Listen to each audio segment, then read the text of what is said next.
2021년 12월 9일 오늘의 말씀 시작하겠습니다.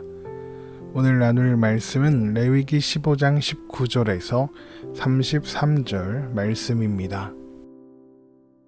어떤 여인이 유출을 하되 그의 몸에 그의 유출이 피이면 이레 동안 불결하니 그를 만지는 자마다 저녁까지 부정할 것이요 그가 불결할 동안에는 그가 누웠던 자리도 다 부정하며 그가 앉았던 자리도 다 부정한즉 그의 침상을 만지는 자는 다 그의 옷을 빨고 물로 몸을 씻을 것이요 저녁까지 부정할 것이며 그가 앉은 자리를 만지는 자도 다 그들의 옷을 빨고 물로 몸을 씻을 것이요 저녁까지 부정할 것이며 그의 침상 위에나 그가 앉은 자리 위에 있는 것을 만지는 모든 자도 저녁까지 부정할 것이며 누구든지 이 여인과 동침하여 그의 불결함에 전염되면 이레 동안 부정할 것이라. 그가 눕는 침상은 다 부정하니라.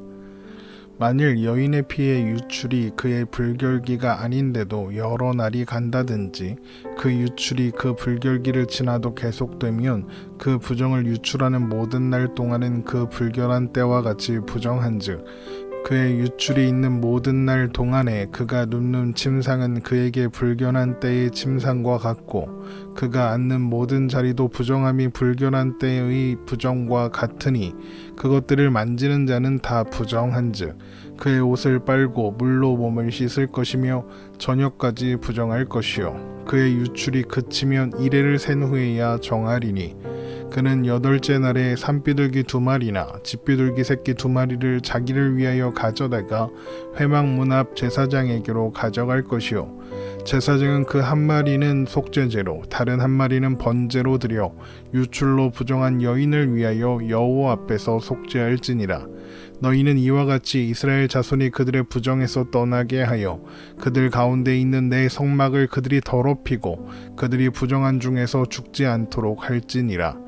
이 규례는 유출병 있는 자와 설정함으로 부정하게 된 자와 불결기에 앓는 여인과 유출병이 있는 남녀와 그리고 불결한 여인과 동침한 자에 대한 것이니라. 아멘. 오늘 본문의 말씀은 여성의 유출과 월경으로 인한 부정에 관한 규례를 기록하고 있습니다. 그 중에 먼저 기록되어 있는 것은 여성의 월경으로 인한 부정으로 월경하는 여인은 7일 동안 부정하며 여인이 접촉한 물건도 부정합니다. 또한 그래서 여인이라 또 여인이 접촉한 물건과 접촉한 경우에도 부정해집니다. 레위기 15장 19절에서 24절 말씀입니다. 어떤 여인이 유출을 하되 그의 몸에 그의 유출이 피이면 이레 동안 불결하니 그를 만지는 자마다 저녁까지 부정할 것이요 그가 불결할 동안에는 그가 누웠던 자리도 다 부정하며 그가 앉았던 자리도 다 부정한즉 그의 침상을 만지는 자는 다 그의 옷을 빨고 물로 몸을 씻을 것이요 저녁까지 부정할 것이며 그가 앉은 자리를 만지는 자도 다 그들의 옷을 빨고 물로 몸을 씻을 것이요 저녁까지 부정할 것이며 그의 침상 위에나 그가 앉은 자리 위에 있는 것을 만지는 모든 자도 저녁까지 부정할 것이며 누구든지 이 여인과 동침하여 그의 불결함에 전염되면 이레 동안 부정할 것이라. 그가 눕는 침상은 다 부정하니라. 여기에서 주의해야 하는 것은 성경이 여성의 월경을 부정하다 한다고 해서 월경 그 자체를 어떤 비정상적인 일로 보고 있는 것은 아니라는 것입니다. 비록 월경이 여인들을 7일 동안 부정하게 하기는 하지만 제물을 드려 속죄해야 하는 일은 아니기 때문입니다. 아마도 남성이 설정한 경우와 마찬가지로 물로 몸을 씻고 옷을 빠는 것이 정결 예식의 전부였을 것입니다. 그러니까 월경하는 여인의 월경 그 자체가 뭔가 비정상적이고 죄악된 일로 다루고 있는 것은 아니라는 것이죠. 월경하는 여인이 부정하다 하는 것은 월경 그 자체가 부정하기 때문이 아니라 월경으로 인해서 유출되는 피 때문입니다. 우리가 여러 번 확인했었던 것처럼 피는 생명을 상징하고 그래서 피의 유출은 곧 생명의 유출입니다. 그래서 부정하다 하는 것이죠.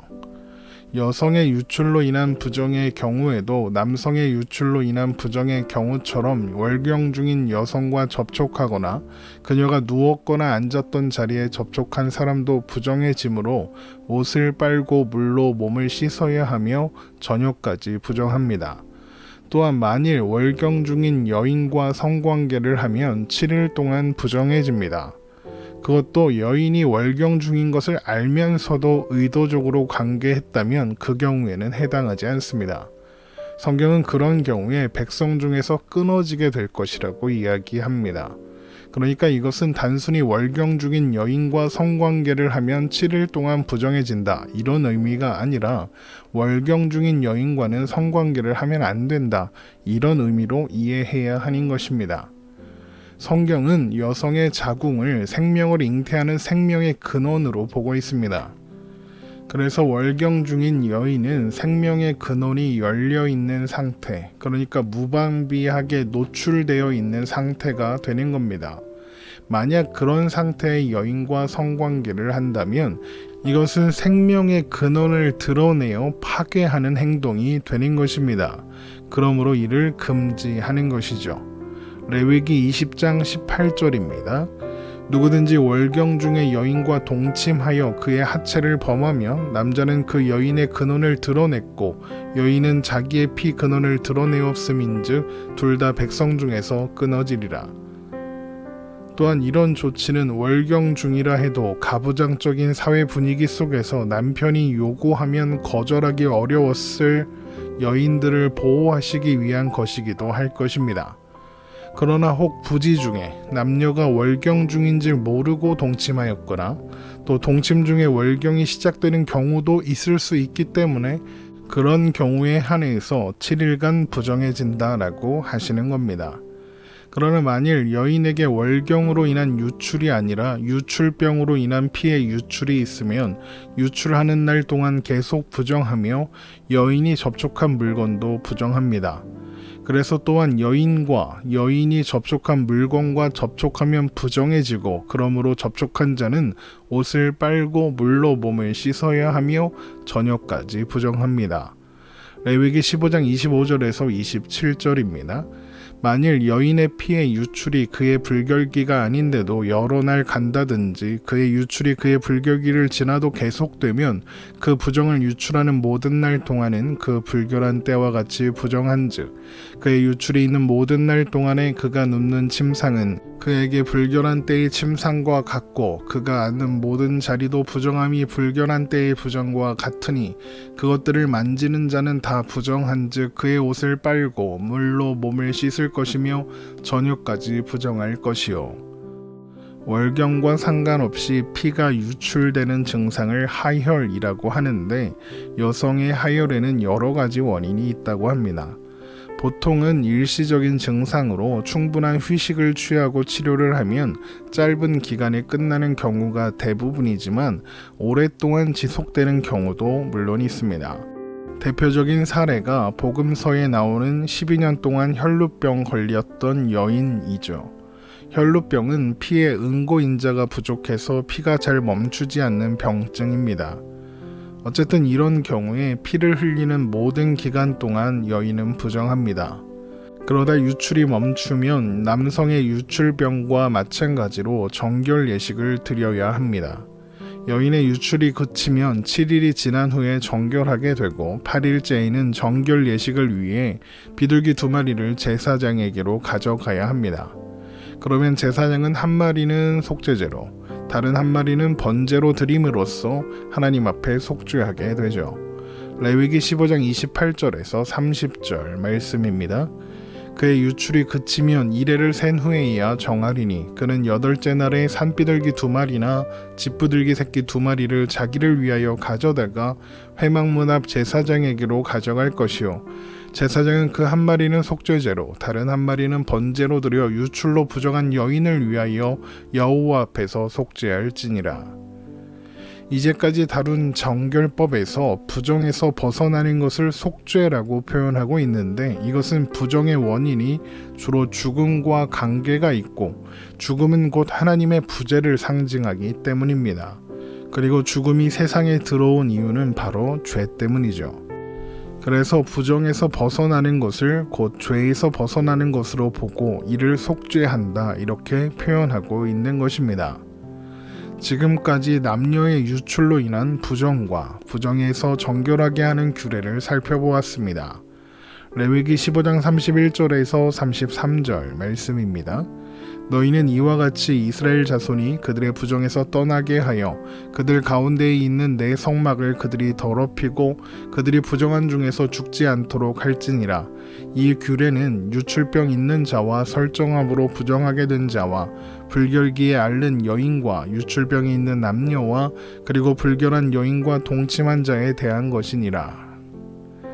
그런데 방금 읽은 레위기 15장 31절을 보면 하나님께서 레위기 12장에서 15장까지 기록된 정결법을 주신 이유가 무엇인지 확인할 수 있습니다.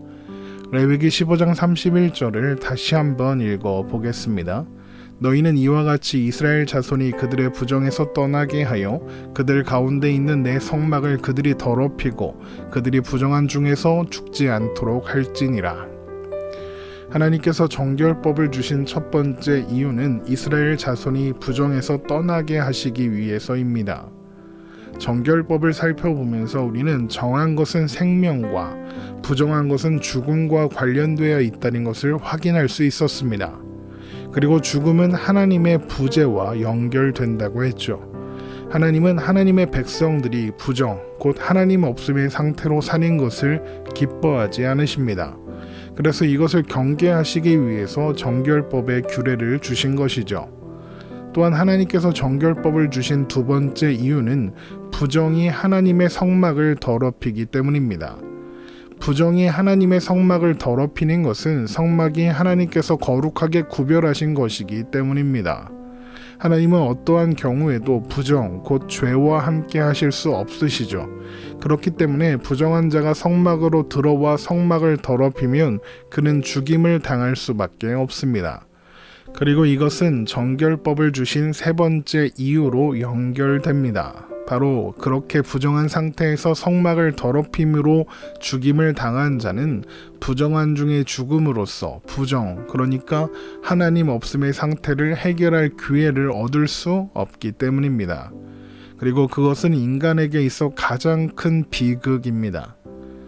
결국 하나님은 하나님의 백성들이 부정한 상태, 곧 하나님 없음의 상태로 죽음으로써 돌이킬 수 없는 비극을 맞이하는 것을 기뻐하지 않으시고 정결하게 되어 하나님의 임재를 회복하고 하나님 안에서 참된 복을 누리며 살기를 원하신다는 것입니다.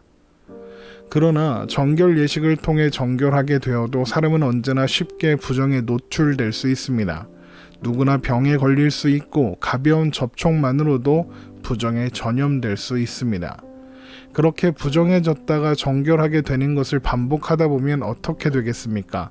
자연스럽게 영원하고 완전한 정결을 바라고 소망하게 될 것입니다.